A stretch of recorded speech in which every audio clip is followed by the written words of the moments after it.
ঢাকা বিশ্ববিদ্যালয়ের বিজয় ৭১ হলের সামনে আন্দোলনকারী শিক্ষার্থী ও ছাত্রলীগের নেতাকর্মীদের মধ্যে থেমে থেমে ধাওয়া পাল্টা ধাওয়া চলছে। সংঘর্ষকে কেন্দ্র করে পুরো ঢাকা বিশ্ববিদ্যালয় ক্যাম্পাসে থমথমে পরিস্থিতি বিরাজ করছে।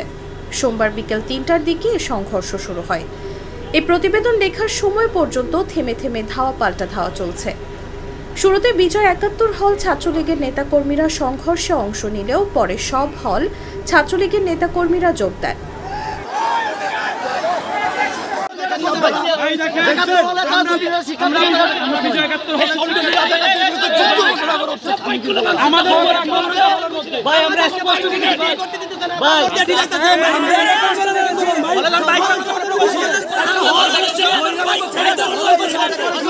সংঘর্ষকে কেন্দ্র করে পুরো ঢাকা বিশ্ববিদ্যালয় ক্যাম্পাসে থমথমে পরিস্থিতি বিরাজ করছে।